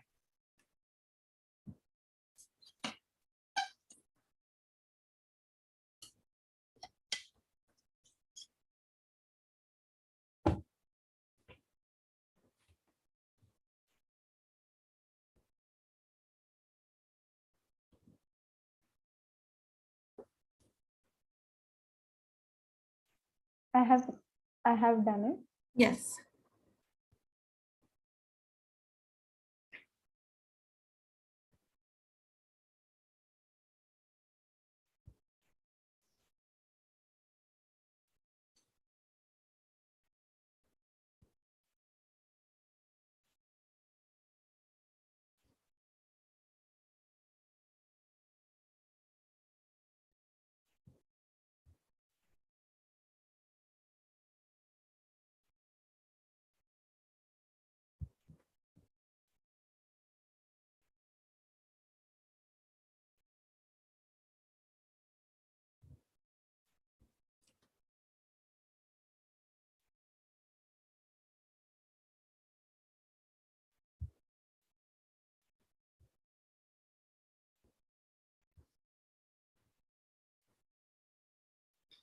Okay, so as Kavita has beautifully explained all the processes, whatever happens to literature review, what things to do, what to ignore, and what kind of studies which are being, how to process. So I'll quickly go through it. I don't have much to add because I'll come to the assignment.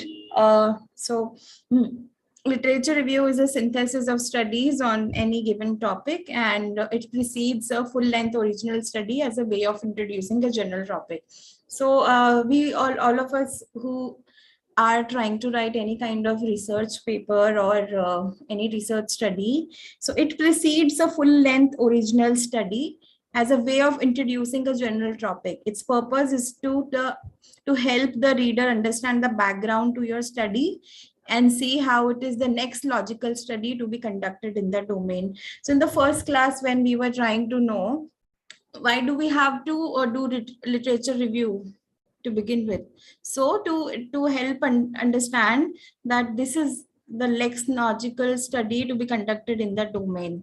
After going through all the previously conducted studies and then synthesizing from then whatever we are trying to do, it is like an introduction before whatever we are trying to introduce in our upcoming chapters. So a good literature review requires a thoroughly researched topic.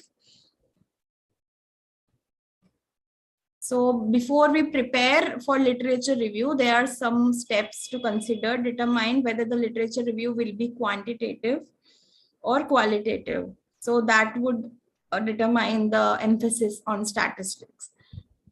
Topic selection and narrowing down, and then research. The first step, which is topic selection, and to select your topic, examine a wide array of resources.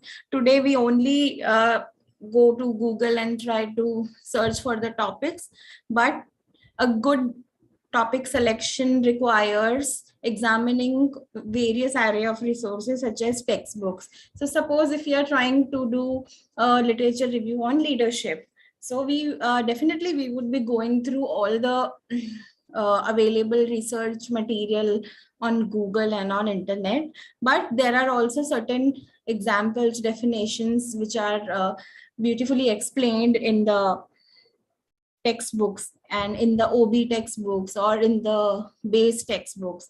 So titles and the abstract of other articles. Sometimes the entire paper is not available, so only the title and abstracts are available. We have to see how your topic is being studied in different contexts. Broad theories as area of exploration. Suppose leadership is one of the topic, and then what are the broad theories which explains your topic.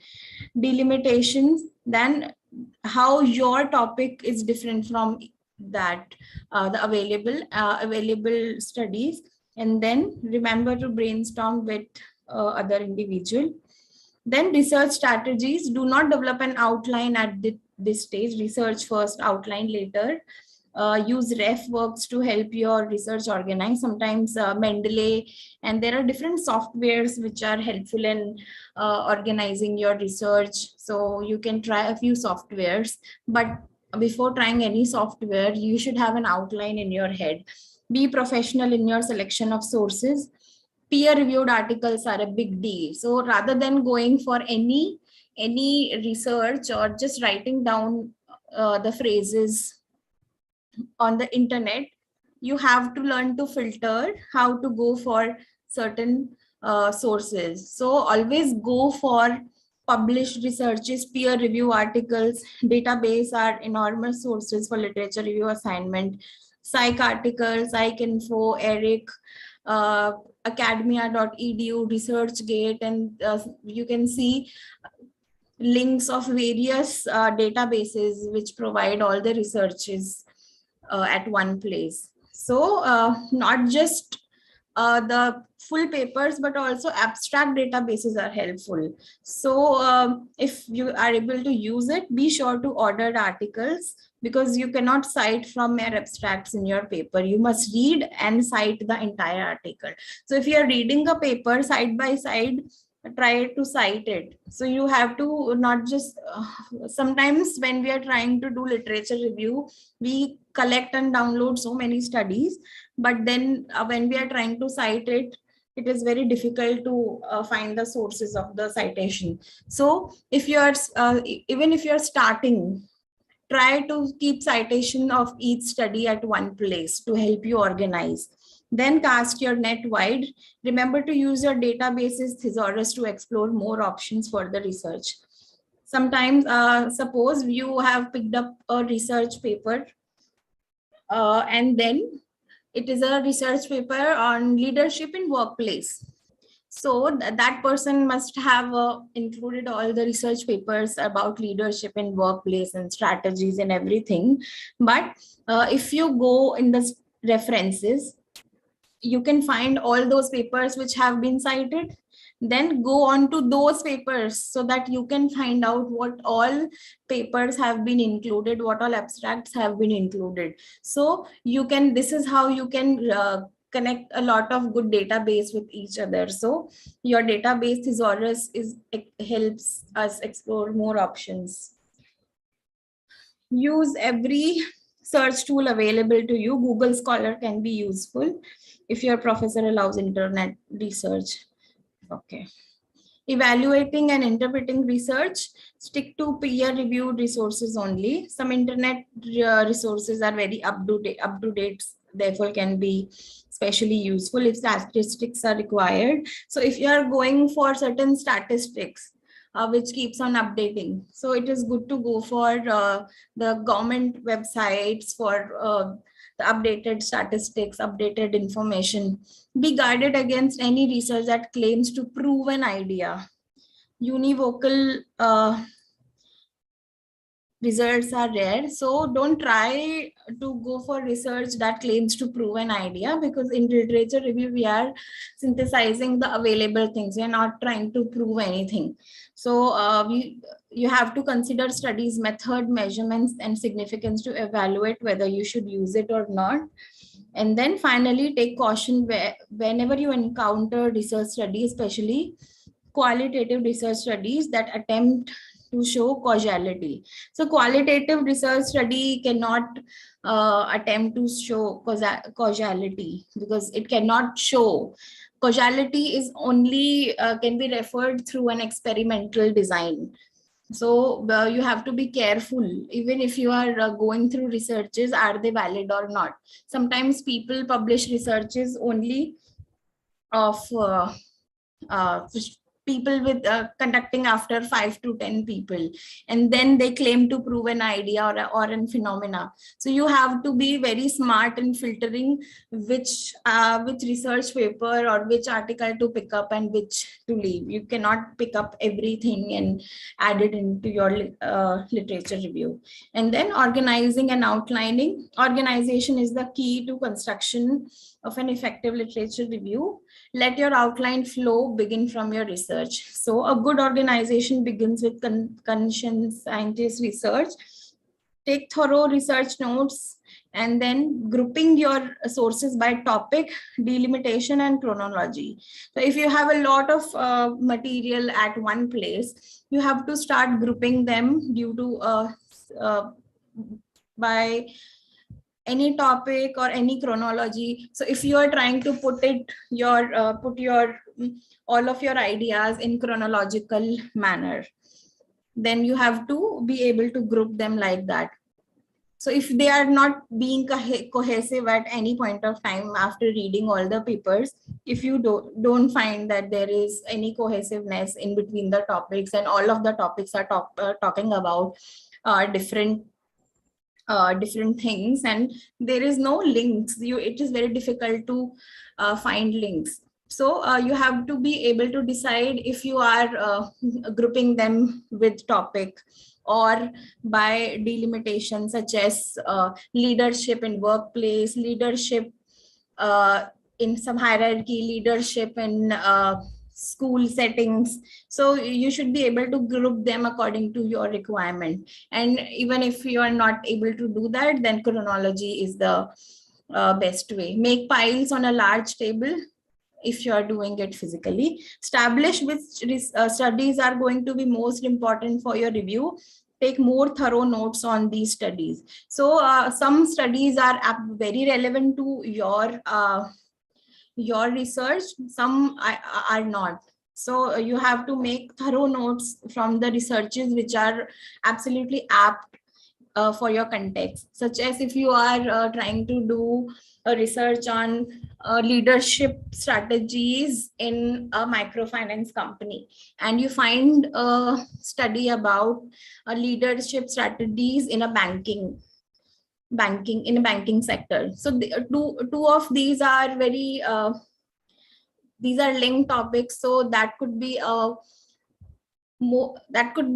holding more importance than other studies. So you should be able to identify which studies are more important and which are less important according to the outline you are trying to make. And however, avoid too many quotations in your notes, only 1 to 2 quotations maximum, and learn how to paraphrase well. So when you are trying to write literature review, does not have to be copy pasted from that study. You have to identify what the study was trying to say, what did it research, and then how what was the outcome of the research, and you have to paraphrase it in your words. So this is how you have to make sense of all the research into a few lines and then add it according to your context. Create a topic outline before you begin drafting. So after you have created a lot of after you have created an outline and you already have some material beforehand, then identify the topic, establish the topic's importance, define any crucial terms, engage in any theoretical discussion that are necessary for the logic for your literature review, and then arrange a raw research. This part of outlining will be considerably easier if you have done a good job in organizing the data ahead of time. So if you are thinking that you are able to organize and outline your literature review, then logical cohesion and flow are vital. As Iti was also asking that sometimes I have an outline in my head, but it is difficult to put it on paper. So before you are trying to outline and organize, you should have a plan of how are you trying to organize. Okay, so when you're trying to draft, your outline can come into a picture by maintaining logical progression, such as think of a giant funnel. This paper is not a glorified list. Think as a giant funnel. So Okay, let me help you understand with the funnel.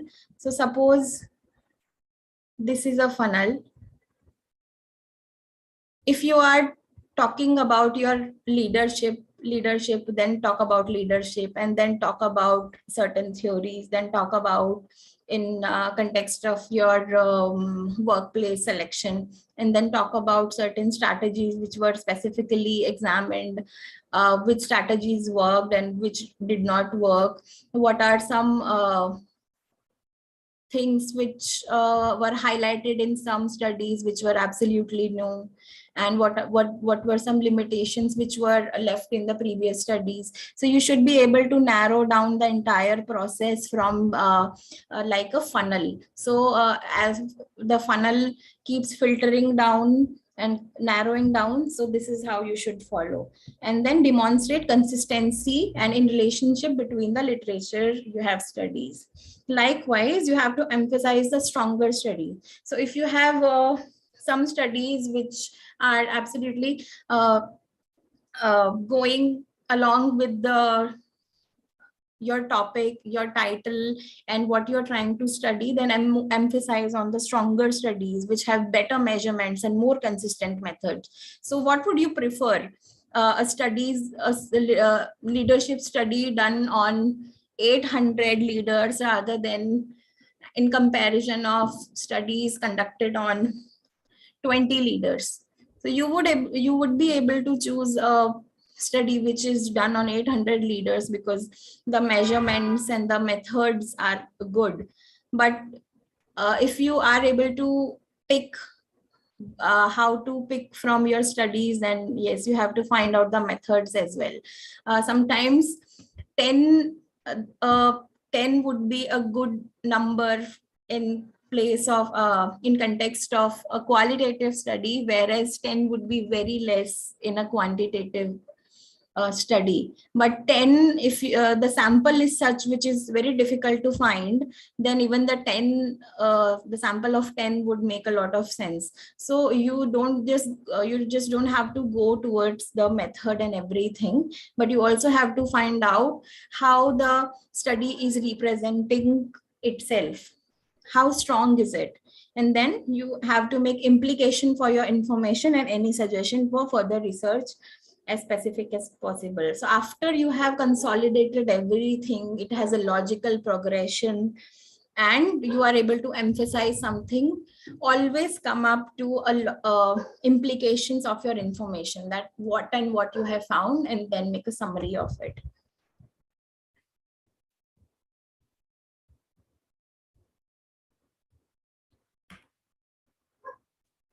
आगे क्यों नहीं बढ़ रहा? Okay, so a sample paragraph with transition. So if you can see a sample paragraph, researchers have conducted studies about siblings of special needs and autistic children because group is vulnerable to adjustment difficulties. In fact, specialists have compared sibling autism. So here the context have been given, conducted studies about siblings. Wait, I have the annotation. So here the introduction has given studies about siblings of special needs and autistic children because group is vulnerable to adjustment difficulties. Probably this is what the researcher is trying to study in their study.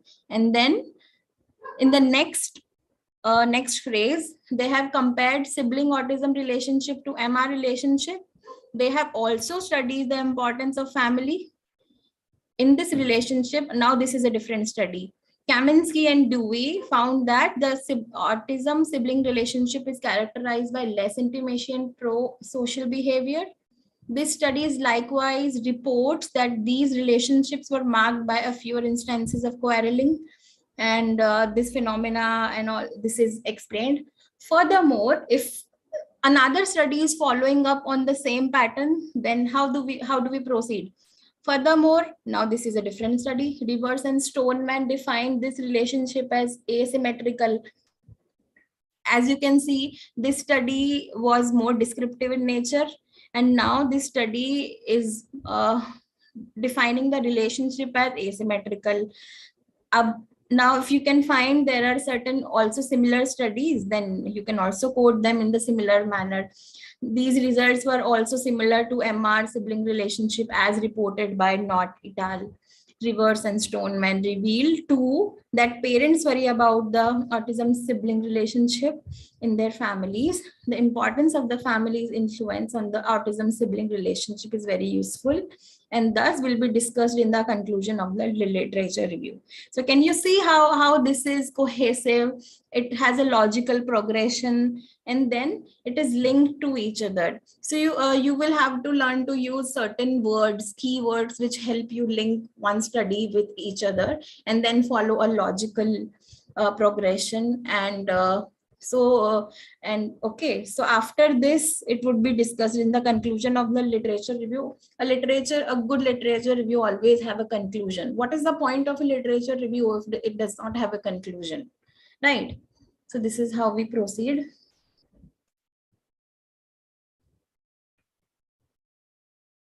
आगे बढ़ जाओ.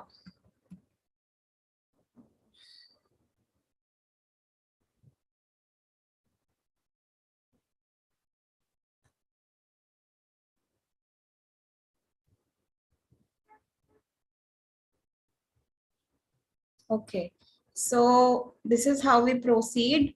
It has a introduction and conclusion, explain literature review structure, establish the logical progression, and then specifically identify the study that will follow your original study as a result of the literature review. So if we talk about a literature review, it should have a introduction, should have some logical progression, and then it should have some conclusion that helps becoming a format for your study, on the basis of which your entire upcoming study has been carried out. So there are certain drafting pitfalls to avoid. If your academic writing is very different from creative writing and any kind of writing, so avoid the appearance of cheekiness or emotional appeal. You have to be very professional in writing your research paper, and this can only you can learn this only by reading a lots of research paper. If you are able to identify how the things are connected, how the ideas are connected to each other, and it should not look unprofessional. So you can use Grammarly to identify the tone of your literature review, the tone of your writing. It also suggests you certain words which appear better and appear professional when you are academically writing. Don't plagiarize. So plagiarism is, all of you know, APA has certain guidelines. Our plagiarism has to be below 10%. So you have to be extremely careful with your paraphrasing. It does not have to be as it is copy pasted. Be very careful. You have to paraphrase your idea in such a way that it is not copied, but it is also delivering the meaning you are trying to convey. In fact, attend a view good online writing. So you can find out how to paraphrase, how not to paraphrase to eliminate any plagiarism. Only quote those elements which need utmost precision. Do not try to add so many quotation. I will add a link for your help how to add quotations if there are so many authors for a paper. You cannot add all 20 of them. So there is a way of adding quotations as well. Try to avoid the lack of fluency and cohesiveness. Your literature review should not look like you are making a list of facts. So we spoke about, we discussed what cohesiveness looks like. Use transition to develop fluency. APA headings do not substitute for transition. In the previous slide, we could see how the transition was used in our literature review. Show connection between the literature. Each study should look connected with each other. Even if it is not connected, then you can also add that this is how it is contrary to the previous researches. This research highlight that leadership has been so and so XYZ. Develop your thesis in the paper itself.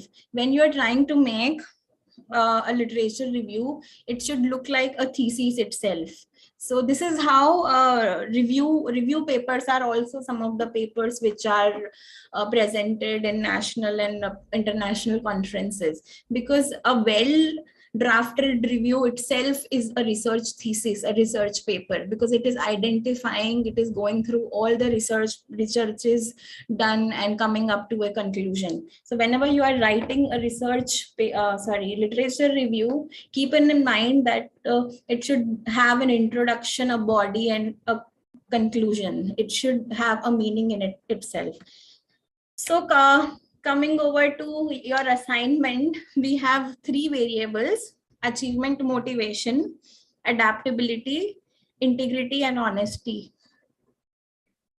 Okay, so all 3 of you have to pick each variable. So all of us know what achievement motivation is.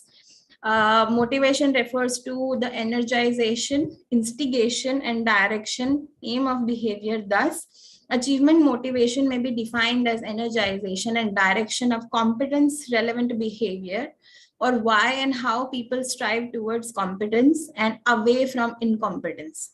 Achievement motivation has been described by McClelland. Adaptability, according to APA, the capacity to make appropriate responses to changed or changing situations, the ability to modify or adjust one behavior in meeting different circumstances or different people. Adaptability has been described like this. Integrity and honesty. Integrity is consistency of action, values, methods, measures, principles, expectations, and outcome. As a holistic concept, it judges the quality of a system in terms of its ability to achieve its own goals. Integrity may be seen as the quality of having sense of honesty and truthfulness in regard to motivation for one's action. So integrity and honesty are studies are together. So this is one variable, not 2. Honesty is the human quality of communicating and acting truthful and with fairness. It is best one is able. It is related to the truth as a value and includes listening, reasoning, and any action in human repertoire as well as speaking. So these are 3 of our variables. So as in our previous lectures, we discussed that every variable has its understanding as its own, and also in context of our setting. So achievement motivation, adaptability, integrity, and honesty are 3 variables, can be studied alone as well, but when put into certain context, which is in which our context is personal selection, achievement motivation could look differently. Adaptability could look very different in context of personal selection or workforce selection. And integrity and honesty could look like being able to be consistent with our actions and words and have some value system. But integrity and honesty could look very different in a context of personal selection, such as showing integrity. So if you have a confidential file and you are maintaining integrity, that you're not sharing that confidential file with some other company because it is of high value and it can damage the profile of the company. So this is how you are maintaining integrity, and integrity in a different context can look differently. So you decide which variable do you want to pick, and you have to conduct literature review on any of the variable you are trying to pick, and then you will be given enough time to organize your ideas and then come up with a proper literature review with an introduction, and then logical progression of ideas of all the literature review you have done, and conclusion, and of course references. We will also tell you how to put the references, but before that you have to do literature review. So according to your choice, you can pick any of the variables. What do you want to pick, Iti? I think I will go for integrity and honesty. Okay, integrity and honesty. Yashwati, what do you want to pick? Ma'am, achievement motivation. Achievement motivation. Okay, so the adaptability remains for Vilma. So I hope all of you have understood why literature review is an important part in defining our variables in our context, because only after a thorough literature review we would be able to come up with domains and design items which we have to design in context of our study, and especially for our questionnaire, which would be aptly suited for our questionnaire. So Iti has chosen integrity and honesty, and Yashwati has chosen achievement motivation. So, okay, here we would conclude. My PPT gets concluded here. So do you have any doubts? I think you have much clarity on how to conduct a proper literature review on the given topics, and please go through this lecture once again. We would also share a few I wanted to do a little bit of practicum of identifying how to identify or do a literature review in the lecture itself, but we have exceeded the time. If you have any difficulty after going through the lecture, we would also share the PPT and the materials we referred to help you understand all the process and the things we covered. So for your reference, and with the help of that, you should be able to complete your literature review. I also want to bring to your notice that I had posted an assignment on the Google Classroom, and its deadline is 18th. Today is 14th. So by 18th May, you have to submit your report of the class 1 and 2. This is our class 3rd, and I would also put an assignment of literature review. You would be given ample time, at least 10 days, to finish the literature review. And okay, you also have to collect everything, put it into place, organize it, outline it. So 10 days is an ample time of conducting a literature review. And you have to come up with first draft. It is not a final draft, but the first draft best, according to your best attempt with literature review, with whatever you have understood. You are free to ask any question, any assistance in between those 10 days. We would be happy to help you. So don't think it is only after a class. In between the classes, all your queries are welcomed. Either you drop it on the Google Classroom, either you drop it in the WhatsApp group. The aim of this lecture is to help you understand. So help you understand the process of literature review, the do's and don'ts. And after the assignment, you should be very confident in writing a good literature review. So this was the aim of this lecture, and also the practicum as well. Any questions? No, ma'am. No, ma'am. Okay, thank you. Over to you, sir. Okay, thank you, Priya, and thank you, Kobita. Very nicely, you all have covered the literature review aspect. What I like to share, that is, when you want to do the literature review, you always think of some of the specific journals. Okay, for example, psychological review. There is one journal which is called psychological review, and there is another journal that is psychological bulletin. Okay, these two journals are very, very important if you want to do some research work, at least the PhD level, doctoral dissertation level. So for that reason, at least you have to prepare yourself following these two journals. Another one journal, very useful, that is the Journal of Personality and Social Psychology. So these three journals, they are very, very good journals. So please you follow the style of this the journal. I have given one paper in the group. In the WhatsApp group, I have sent one paper so that you can get some idea about that is how to write the review of literature. Okay. Is it clear to all of you? Yes. Yes, sir. Okay. Now another thing, what Priya has pointed out, there are two approaches are there. One is the qualitative approach, another is the quantitative approach. When we follow the quantitative approach, usually we follow the meta-analysis. Okay. For example, you have noted that is the maybe your topic is achievement motivation, right? So achievement motivation and adaptability. Possibly you have noted very high correlation.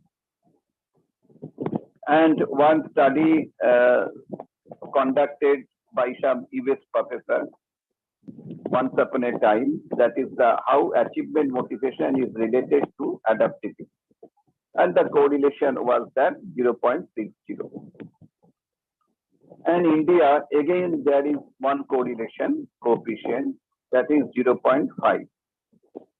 And in Australia, there is another correlation that is also 0.4.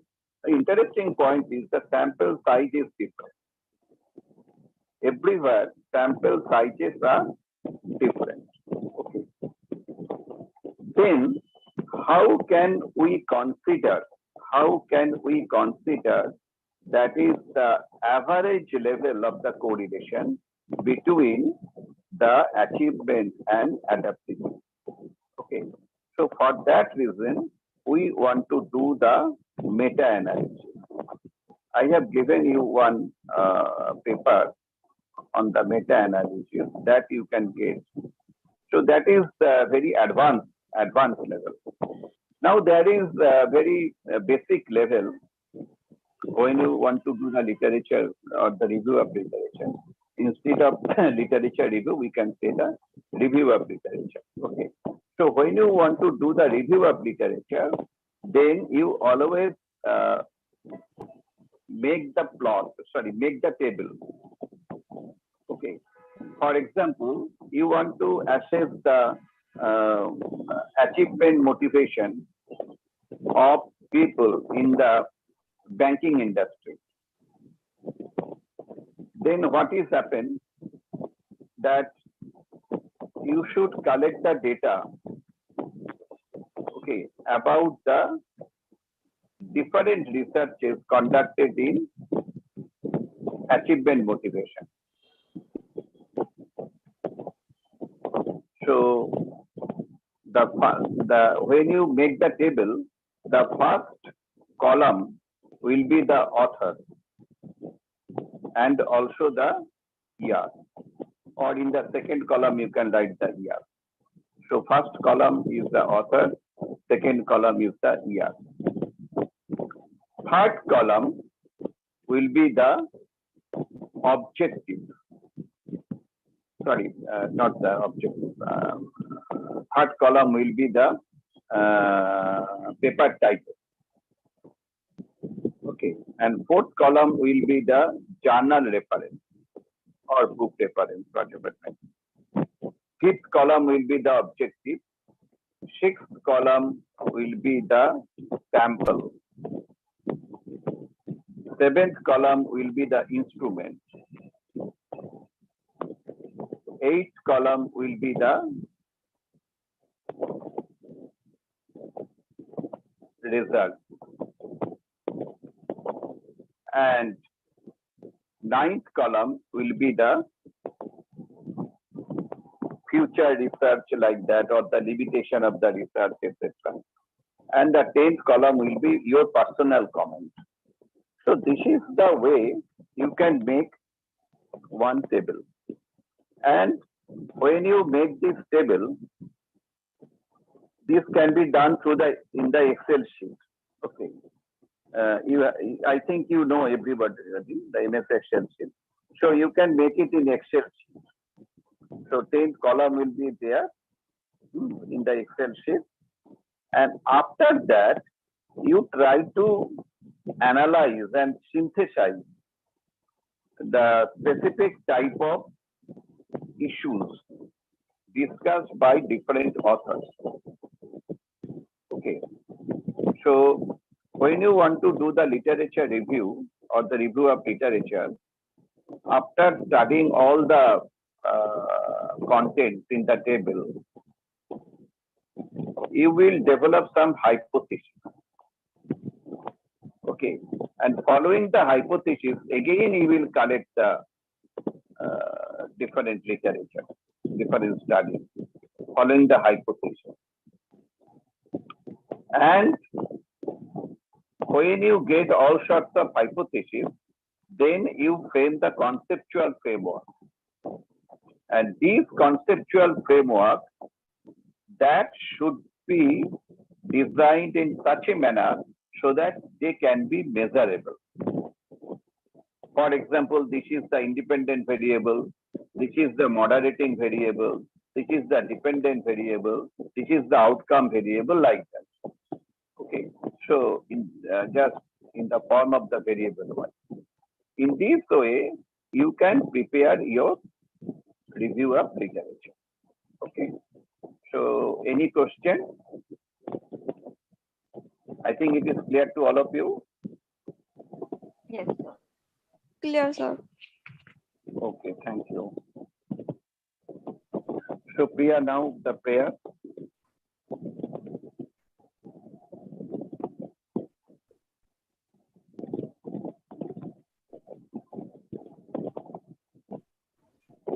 So please close your hand for the final prayer. Oh, Purnamada, Purnamidam, Purnamudachyate, Purnasya, Purnamadaya, Purnameva Vasishyate. Om Shanti, Shanti, Shanti.